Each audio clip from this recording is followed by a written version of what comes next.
Our next speaker is again a Triz master. Valeri Souchkov, one of my personal trainers also. Certified Triz master, masters in recognized for systematic innovation professional, one of the developers of modern Triz.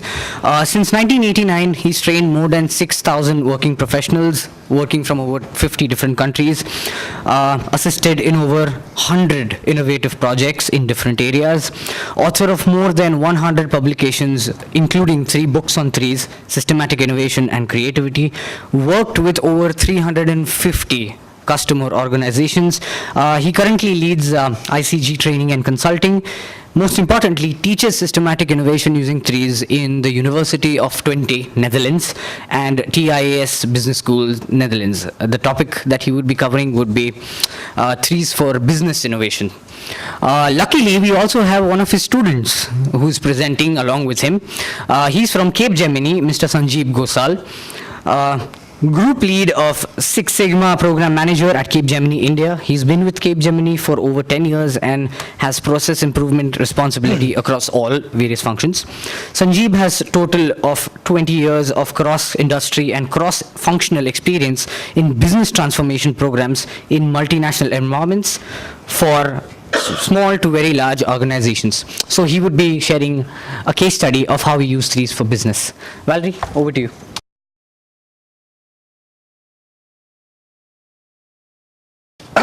Thank you very much, Nikhil. Thank you very much, ladies and gentlemen, for having me here. I'm really, really proud every time when I come to India. I see so friendly faces, and I have so great food that, well, actually, that became my destination, right? Bring Triz to India. And yeah, there are some other countries, not bad, this is not bad food, but I would say so far India is number 1. That means, but actually, I always tell my students, if you want to study innovation of cuisine, study innovation of food. Yes, and India probably has the longest time of innovation in a cuisine. That's why your food is so good. And we know it. All right, so coming back to my presentation, originally it was planned to be like a session with a little bit more presentation case studies, but you know, there's always needed time, so companies are working and many of those people whom we contacted, thank you very much, already had something to present today, so I also took a chance to do a little presentation on myself and show you a few things about Triz for business. So far, you have heard a lot about Triz for production, for products, for technical systems, for engineering. But some of you who were last year at a Triz 4X conference in 2017, you also got a chance to listen to my extended presentation of what is Triz for business and what is Triz for management. Well, actually, Triz for business and management. So this time, I will not give an overview of it. I will just show you some highlights, especially which match those presentations which were done just today by Mr. Alex Lubomirsky and Mr. Oleg Feginson. So just, it won't take too much. It will be like 20 minutes, and then I will give word to Mr. Sanjeev Gosal. So let's move. First of all, I'm not going to talk about, also I'm an engineer, but my background is in computer science, design, and engineering. So basically, when I was studying, I learned how to program, how to code software. I programmed in 12 languages. And at the same time, because it was in the 80s, I learned how to build computers. And if you remember, in the early 80s, computers were taking whole room. So I also was involved in the design of different devices like a hard drive, like a microchip. So I learned this stuff as well, how to make printed circuit boards and so on. So I was happy because I had this sort of double background, which actually helped me to work with information systems, but on the other hand, with technical systems as well. So in this presentation, I would like to show you how we bring business to a new reality. And bringing business to a new reality is to move business to a so-called S curve. How many of you know what S-curve means? Please raise your hands. Very good. I'm very happy to Triz because you've done a great job. But again, I'm not going to talk about all this mechanical stuff. I'm going to talk about business. In my experience, I also founded 4 companies. I was managing a couple of them. And right now I'm also managing a company, but it's more a networking company. Well, I have no time to talk much about it, but we are moving in business to the value network model. So, but again, it's for the next time. First of all, to understand, Triz is based on a systematic approach. Triz is based on fundamental approach. And we need to introduce concepts to innovate, to deal, to work with. And one of the first concepts introduced in classical Triz by Genrich Altschuler, a founder of Triz, was a model of a technical system. And I decided to do the same. We need a model of a business system. So here it is. You see, a business system encapsulates the necessary elements which are needed to absorb value from outside. We call it super system. Add value and bring it back to the super system. So that's how a business system is organized. What is a main parameter? You already know the words main parameters of value. So when you look at a car, what is main parameter of value of a car? We cannot just distinguish one parameter. We are talking about many parameters, a few at least. But in business, we are lucky because there is one universal parameter, and it's called market value. Once you run a company, well, your shares are on sale. So each time, especially for public companies, you know how the company is doing. So accordingly to S-curve, where you see here, basically, when you make a startup, you bring a new product or a service to the market. And it goes to the birth stage. And a birth stage means that you are mostly interested in questions. How do you develop and bring your product to the point that you can commercialize it? Also, how you bring people who can do it. So this is birth. Then, of course, the most important question at the end of this birth stage is how to sell. Then once your product or a service is ready, you bring it to the market and you start selling it. At this point, you are talking about how much to sell. So you are talking about the size of the market. So you want to see how to grow your market, how to capture new markets, and so forth. So this is usually, if a company is good and if a product is valued by the market, which is extremely important. You know a main reason why startup fails? Tell me. Someone raise your hand and tell me. What is the main reason why startup fails? Sorry? I don't hear.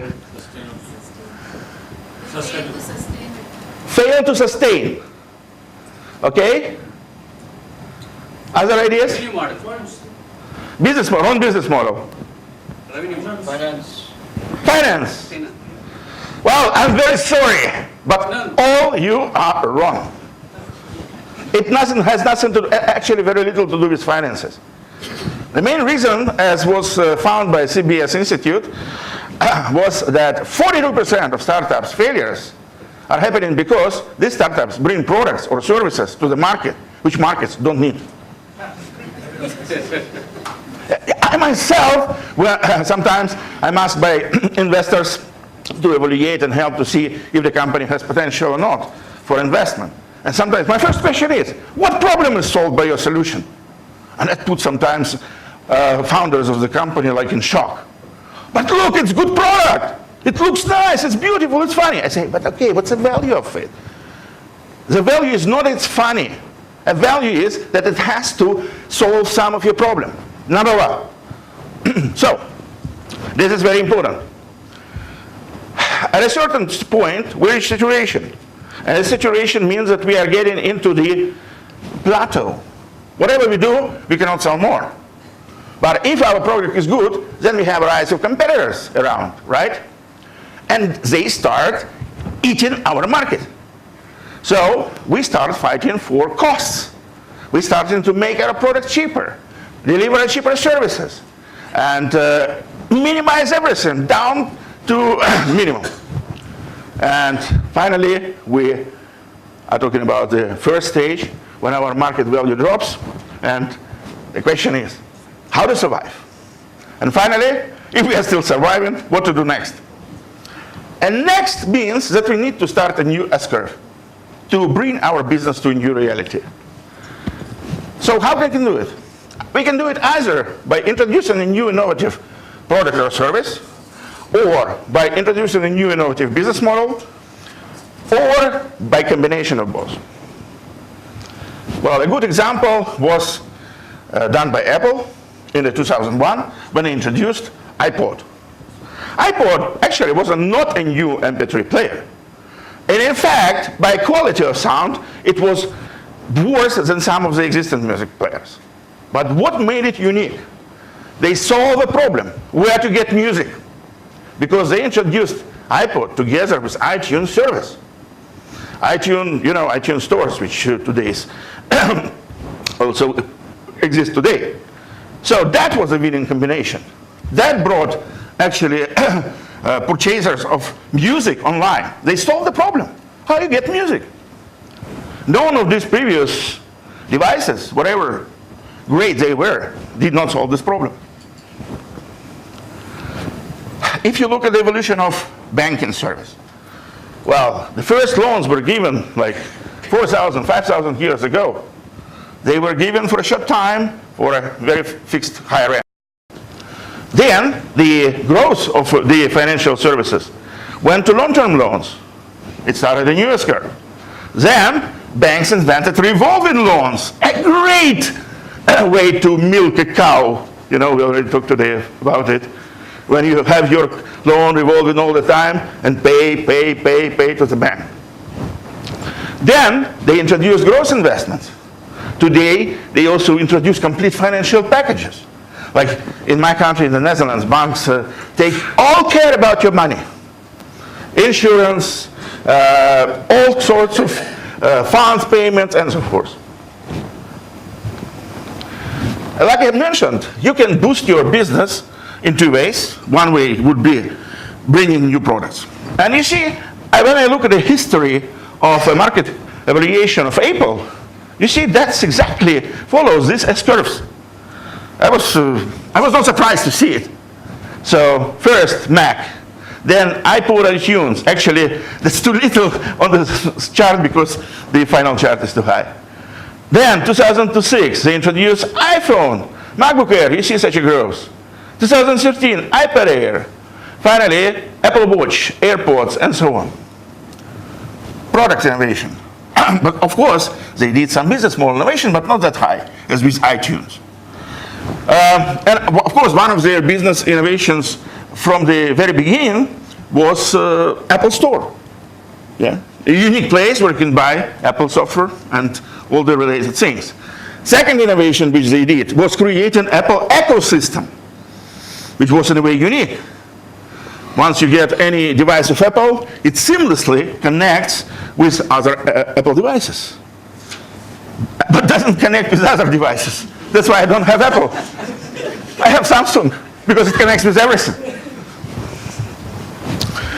But if you look at the business model innovation, a great example would be IBM. IBM has been selling hardware, selling hardware for 100 years. And when they started to decline due to a huge growth of competition, they introduced consulting services. And they said, now IBM is not a hardware company anymore. We are a consulting company with 150,000 consultants all around the world. But again, they got a tough competition, so they just introduced very new business models. They shifted focus from a geographical segmentation, they moved to product segmentation. They also put a focus, each employee of IBM takes care about a customer. Each employee. It's of course a paradigm, it's a new philosophy. But, well, today you see this paradigm is also not very good. So they are in the need of a new paradigm. So how we move to a new S-curve? First of all, if we know future service or product we want to run, but there are some obstacles, we call this situation contradiction. And Triz brings us tools which help us to deal with contradictions, to eliminate these contradictions. So we can eliminate contradictions that prevent us from moving to the next S-curve. Second, well, we can introduce new disruptive products, services, and new business models. Well, sounds good, but how? Well, the great advantage of Triz, that Triz is not just a bunch of techniques which you can use with just by having your background. Triz also introduces a wealth of knowledge. And this knowledge is captured from the past experience. Like in the technological Triz for engineering, you get collections of physical effects structured by functions. You get 40 inventive principles, where actually there are more than 40. If you look at the principles of these 40, you see that they are actually separate principles. So you have more than 150, not just 40. There are knowledge bases, which were extracted during long-term studies.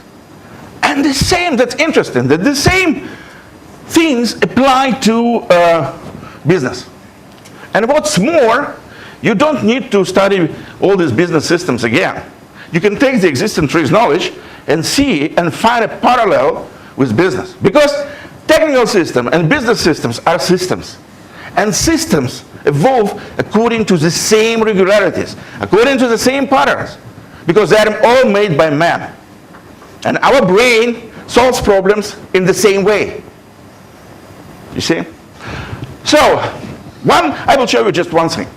This is a very famous trend of evolution. Mr. Alex Lubomirsky just mentioned trends of evolution, which is very well known to technical people and engineers. It's called transition, mono, bi, poly. What it means? Well, if you have one system or one object, like a boat, you remember boat on the river, and there is something not going well with it, or you want to improve some main parameter of value, you can move to the system consisting of two objects. So you take two boats and bring them together. Now you have a catamaran. The advantage of catamaran is much higher stability during the ride. And if you want to increase stability even more, you can move to poly system. From bi to poly, you can bring the third boat. You can then invent a trimaran. Trimarans are also available today. So, I looked at this trend from a point of view of evolution of services. It is the same. Once your company starts doing some service, it can evolve along this mono bi poly transitions. So, first what you can do to expand your market, you can actually create two types. Let's start from B systems. A B system is first can be a monofunctional. So it's basically identical or similar objects. So you take, instead of one service in one city, you purchase a company or establish your service in another city. So you expand your market geographically. But you might also reach a more synergetic effect if you go not with identical services, but similar services. Similar services are usually complementary services. They could be complementary or not. For instance, if you run a sauna, you can also run a swimming pool nearby, or a jacuzzi. So people will come, take sauna, and enjoy in a swimming pool. But you also can bring different services, which also complement each other, like bed and breakfast, right? These are different services, but they coexist, and actually people would love to have both. And then you have this, they're both. But now you see something, it might be sounding a little bit obvious, but now you get to some strange thing which is called convoluted system. What is a convoluted system? This is a truly innovative breakthrough. Convoluted system means when you take two services and combine them to one. So two services become one. Two become one. What it means? You know, in the past I have done training and projects separately. Today, when I come to my customers, especially for company-based training, they train on their real projects. So we call it project-based training. You can also combine projects with games. That would be gamification. So you both have game and a project, but then you run them together. The same applies to police systems. You can have 3 services, 4 services together. Like you can have a spa center, where you have sauna, jacuzzi, swimming pool, massage, whatever. Then you can have also diverse, and also you can have inverse services. I forgot about inverse. What is inverse? Inverse means that opposite. For instance, if your company builds houses, then what is the opposite service would be? To demolish houses, right? And since you know how to build it, you have the best knowledge, which provides most value for those who want to demolish. So, construction demolition company. You see? The same for convoluted system. Like a Six Sigma service. If you are familiar with quality management, you know that before there were different tools like Taguchi methods, like statistical process control. Today, it all was brought to the Six Sigma by General Electric. So when you come to the same with Triz. Actually, Triz is a collection of tools. Today, in my portfolio, I use approximately 30 different tools. But these tools exist in a kind of a network. And whenever I need to do an innovative task, because I also do projects and training, both for technology and also for engineering, for business. There are different tasks. One task would be to eliminate a problem. Another task, innovative task, to drastically increase performance of something. The third task, to radically cut costs of something. So for each of these tasks, we have a process consisting of tools, selected tools, a sequence of tools. Today it's all available. Next, I want to show you an example. I love this example because it was done with Triz about Triz. There is a company founded by formerly a friend of mine, or actually he's still a friend, not very good friend, but I would say acquaintance.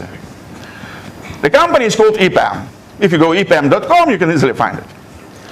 So, in 2015, I presented at the board meeting of the company, and they complained that they have a problem.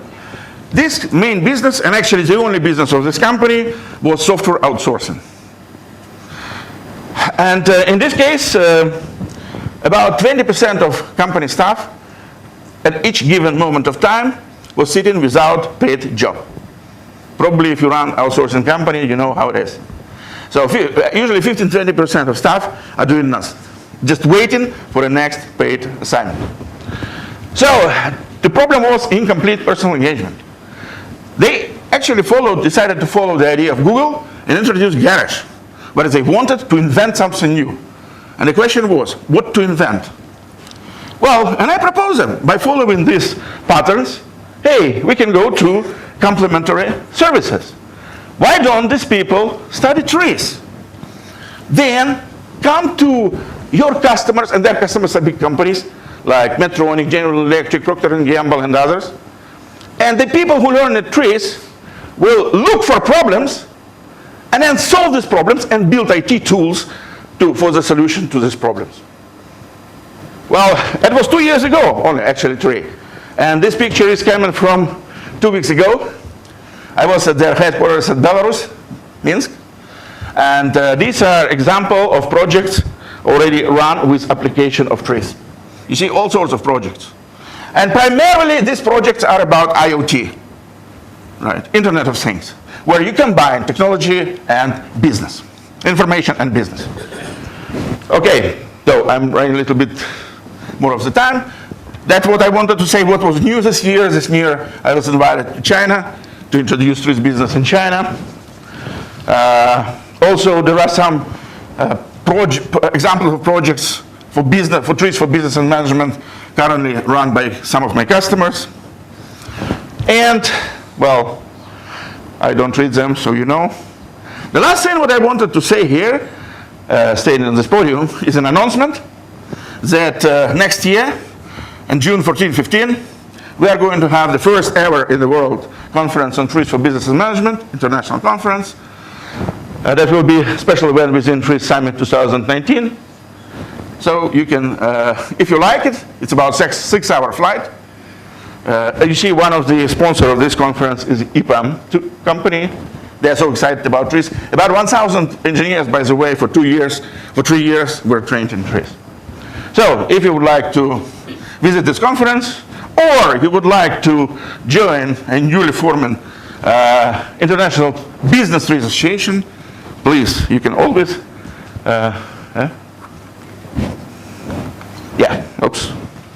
contact me. That's my name. Thank you very much.